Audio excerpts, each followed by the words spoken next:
दोस्तों, क्या हाल है आप सबका। मैं उम्मीद करता हूं कि यार आप सब खैरियत से होंगे। तो गाइस, आप सब एक बात तो अच्छे तरीके से जानते होंगे कि भाई कुछ ऐसी फिल्म्स होती हैं जो थिएटर्स में फ्लॉप हो जाती हैं। जब वो थिएटर्स में फ्लॉप होती हैं तो बहुत कम लोग उन्हें ओटीटी पर भी देखते हैं, लेकिन इसके साथ एक दूसरा सीन भी होता है।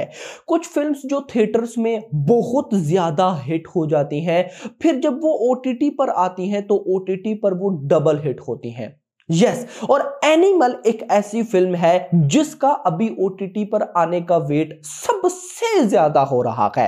रीजन, जब ये भाई साहब थिएटर्स में आई थी तो कुछ नेगेटिव रिव्यूज भी थे, जिसकी वजह से बहुत से लोग इस फिल्म को नहीं देख पाए। लेकिन बाद में पब्लिक ने साबित किया कि भाई एनिमल एक बवाल लेवल फिल्म है, बवाल लेवल, जिसकी वजह से जो थिएटर्स में नहीं देख पाए थे वो अभी ओटीटी पर आने का बेसब्री के साथ वेट कर रहे हैं। और हर दूसरा तीसरा कमेंट इसी को लेकर होता है कि एनिमल ओटीटी पर कब तक आने वाली है। तो गाइस, बहुत सारी इंपॉर्टेंट डिटेल्स है। आप लोग सोच रहे होंगे कि ये भाई साहब कौन है, ये क्या हो रहा है, बैकग्राउंड पे किसकी पिक्चर है, बहुत कुछ ट्विस्ट एंड टर्न्स आए हुए हैं, सब कुछ मैं आपको बताने वाला हूं। लेकिन उससे पहले अगर आपने अभी तक वीडियो को लाइक नहीं किया तो वीडियो को लाइक जरूर करना है, चैनल को सब्सक्राइब करना है, ताकि ऐसी अपडेटेड वीडियोस आपको मिलती रहे। तो गाइस, सबसे पहले मैं आपको ओटीटी की न्यूज दूंगा कंप्लीट, उसके बाद लास्ट में बॉक्स ऑफिस कलेक्शन भी बताऊंगा कि एनिमल की लाइफ टाइम कलेक्शन कितनी हुई। लास्ट टाइम जब हमने देखा था तो 500 करोड़ हिंदी में हो गई थी, 900 करोड़ वर्ल्ड वाइड, तो उससे ऊपर कितना हो गया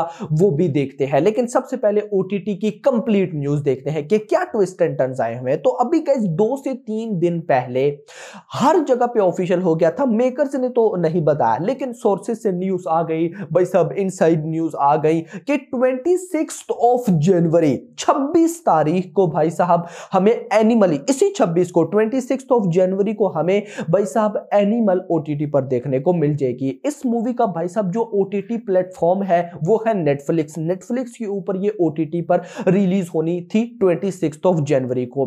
लेकिन कल के दिन एक ट्विस्ट आया। ट्विस्ट ये आया, और ये लिटरली मैं बताऊं तो पहले ये न्यूज नहीं पता थी, ये अब आकर पता चली है। आप सबको पता भी है कि एक फिल्म के डायरेक्टर भी होते हैं एंड प्रोड्यूसर्स भी होते हैं। अब गाइस, पहले ये न्यूज थी कि इस फिल्म के डायरेक्टर तो संदीप रेड्डी वांगा ही है, खत्म। लेकिन इस फिल्म के जो प्रोड्यूसर है वो टी सीरीज है, सिर्फ टी सीरीज है। लेकिन ऐसा नहीं था, इस फिल्म को 2 भाई साहब कंपनीज ने प्रोड्यूस किया था। एक तो टी सीरीज थी, दूसरी साइन वन।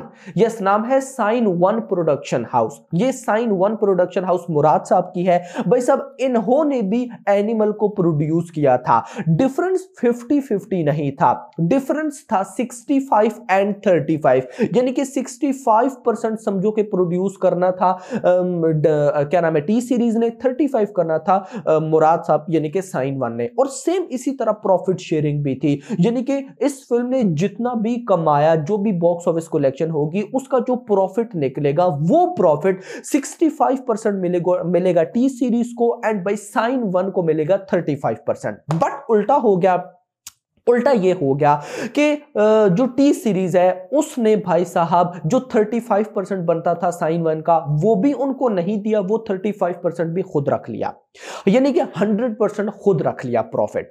अब गाइस, इसी को लेकर जो साइन वन के प्रोड्यूसर यानी कि मुराद साहब हैं, उन्होंने हाई कोर्ट में केस फिल कर दिया कि भाई जब तक मेरा 35% मुझे नहीं मिलता है तब तक ये फिल्म ओटीटी पर रिलीज नहीं की जाए। अब गाइस देखो, यहां पर कुछ और भी ट्विस्ट है। ट्विस्ट ये है कि अगर नेटफ्लिक्स ने चाहा ना, मतलब कि नेटफ्लिक्स ने अगर ये मान लिया कि 26 को भाई ये हमारे ओटीटी प्लेटफॉर्म पर आएगी, तो उसे कोई रोक नहीं सकता। रीजन ये है कि जो टी सीरीज है या साइन वन प्रोडक्शन हाउस है, ये जो भी है, टी सीरीज इनका है, सॉरी नेटफ्लिक्स इनका है नहीं। नेटफ्लिक्स तो एक डिफरेंट कंपनी है। सो ऑफ कोर्स, मतलब कि अगर 26 तारीख का बोला क्या है तो भाई 26 को वो रिलीज होगी, इस पे कोई इश्यू ही नहीं है कि भाई साहब मुराद साहब ने बोल दिया कि ओटीटी पर नहीं आएगी तो वो रुक जाएगी, ऐसा नहीं। हाँ, जियो स्टूडियो होता, यानी कि इंडिया की अपनी कोई ओटीटी प्लेटफॉर्म होता, जी होता, जियो होता, फिर चांसेस थे। लेकिन नेटफ्लिक्स है है तो भाई साहब फिर तो कोई चांस बचता ही नहीं है। नेटफ्लिक्स बोलेगा कि भाई मुझे क्या, मुझे मेरे सब कुछ क्राइटेरिया पूरा है, मैं रिलीज क्यों ना करूं। तो ये एक डिफरेंट सिनेरियो में आ जाता है। बट भाई साहब मुझे पर्सनली अगर मैं बताऊं तो मुझे नहीं लगता कि ये कोई बड़ी चीज है। हाँ, ओवरऑल तो ये बहुत बड़ी चीज है, लेकिन आपको पता है कि टी सीरीज भी कितना बड़ा है। टी सीरीज सबसे पहली बात तो ऐसा करेगा ही नहीं, मतलब पर्सनली बता रहा हूं, लेकिन अगर उसने कर भी लिया तो उसका कोई ना कोई sort out with in 1-2-3 days में निकल आएगा। ये कोई इतना मतलब कि वो नहीं कि कोई बहुत ही डेंजरस इशू हो गया हो, और है तो डेंजरस इशू 35%, वो भी एनिमल का प्रॉफिट। अभी मैं बॉक्स ऑफिस कलेक्शन बताता हूं आपको। सो भाई सब है तो इशू वाला, लेकिन बड़ी बड़ी कंपनीज सॉर्ट आउट कर लेंगी विद इन 1-2 दिन के अंदर ही, कोई इतनी बड़ी प्रॉब्लम वाली बात बिल्कुल भी नहीं है।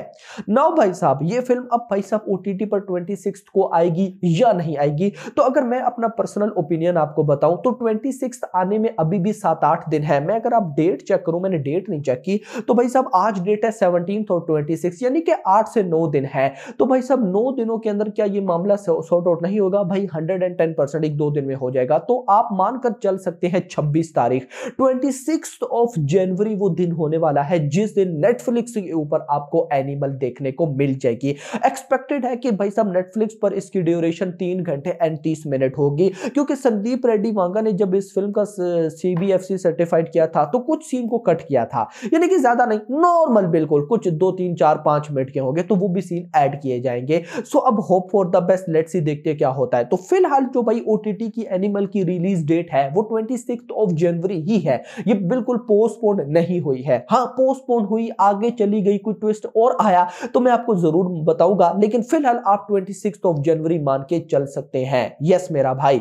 नाउ भाई साहब ये तो बात होगी ओटीटी की, मूव करेंगे बॉक्स ऑफिस कलेक्शन पे, देखते हैं कि क्या बना था। अच्छा, इंटरेस्टिंग चीज ये है कि ये जो मैं आपको बॉक्स ऑफिस कलेक्शन बताने वाला हूं ना, ये फर्स्ट 42 डेज की है। फर्स्ट 42 डेज कंप्लीट हुए थे थर्सडे वाले दिन। आज भाई साहब क्या दिन है? आज दिन है वेडनेसडे, यानी कि लास्ट वीक का जो थर्सडे था उस दिन। अब आपका सवाल होगा कि अगले दिनों की कलेक्शन, तो आपको पता होना चाहिए कि थर्सडे के बाद जब फ्राइडे आया था तो फ्राइडे को बहुत सारी बड़ी बड़ी न्यू रिलीजेस हुई थी। Hanuman, Guntur Kaaram, Captain Miller, Merry Christmas, so on. Already Dunki Salaar चल रही थी तो उनको भी शोज मिले हुए थे, न्यू मूवीज को भी शो मिले, तो एनिमल के शो बिल्कुल ही खत्म हो गए, नॉर्मल रह गए, जो कि कलेक्शन ऐड भी नहीं होगी, लैक्स में आ गई। दैट्स व्हाई भाई साहब इसकी कलेक्शन थर्सडे तक है, यानी कि डे 42 तक। नाउ भाई साहब डे 42 भी, अगर मैं डे 42 की आपको कलेक्शन बताऊं, यानी कि थर्सडे की, तो वो हुई थी 40 लाख रुपए की। खैर इसी के साथ पहले भाई साहब 42 डेज के अंदर इस फिल्म की हिंदी बेल्ट से ऑफिशियल नेट कलेक्शन हुई है, हिंदी बेल्ट से 501.22 करोड़, यानी कि इस फिल्म की जो लाइफ टाइम हिंदी कलेक्शन सामने आएगी वो 502 करोड़ रुपए होगी। यानी कि ये फर्स्ट ए रेटेड फिल्म है animal, first A rated film जिसकी भाई साहब बॉक्स ऑफिस कलेक्शन 500 करोड़ के क्लब में एंट्री ली है नेट कलेक्शन ने। ये फर्स्ट ए रेटेड फिल्म है। इससे पहले जो जवान या पठान या गदर 2 या बाहुबली 2 ने 500 करोड़ के क्लब में एंट्री ली है, तो विद यूए रेटिंग के साथ, इसने without UA rating, A rating के साथ 500 करोड़ के क्लब में एंट्री ली है। This is the huge record. Telugu में 45 करोड़, तमिल में 5 करोड़, कन्नड़ा में 60 लाख रुपए, सॉरी, मलयालम में लगभग 24 लाख रुपए, और अगर इसको मैं टोटल करता हूं तो ये बनता है 522 करोड़, 552 करोड़ रुपए, यानी कि 552 करोड़ रुपए की इस फिल्म ने ऑफिशियल नेट कलेक्शन की है। 552 करोड़ रुपए की net collection, this is the huge record. इतना नहीं भाई साहब, 552 अगर इसकी ग्रॉस निकालूं तो 657 बनता है, ओवरसीज से 253, और टोटल बना 910 करोड़। इस फिल्म की जो वर्ल्ड वाइड ग्रॉस कलेक्शन हुई है वो हुई है 910 करोड़ रुपए, 910 करोड़ रुपए। यहां से गाइस हमें एक बात तो समझ आ गई कि एनिमल वो फिल्म रही है जिसने बहुत सारे नए नए रास्ते ओपन किए। सबसे पहला रास्ता तो ओपन किया कि भाई ये एक ए रेटेड फिल्म थी, और हमारे माइंड में पहले ये चलता था कि ए रेटेड फिल्म हो तो वो अच्छी कलेक्शन नहीं कर सकती। इसने वर्ल्ड वाइड 900 करोड़ किए, हिंदी बेल्ट में 500 करोड़ किए। दूसरा जो इशू हमारे माइंड में था कि यार इतनी बड़ी ड्यूरेशंस की फिल्म नहीं चलती, आजकल फास्ट पेस तेज फिल्म चलती है, 2 घंटे 2.5 घंटे ड्यूरेशन हो, लेकिन एनिमल की ड्यूरेशन थी 3.5 घंटे, और इसने प्रूव किया कि भाई ड्यूरेशन मैटर नहीं करती, फिल्म के कंटेंट में दम होना चाहिए। उसके बाद था क्लैश। क्लैश किसके साथ था? सैम बहादुर। तो एनिमल ने प्रूव किया कि क्लैश क्या होता है, आपके कंटेंट में दम हो, कोई टेंशन वाली बात ही नहीं है। सो भाई साहब उस सब के बाद भी ये फिल्म क्या करके गई, नेक्स्ट लेवल। अभी तक के लिए इतना ही गाइस, होप सबको वीडियो पसंद, वीडियो को लाइक करो, चैनल को सब्सक्राइब करो, और अगली आने वाली वीडियो के लिए थैंक्स फॉर वॉचिंग।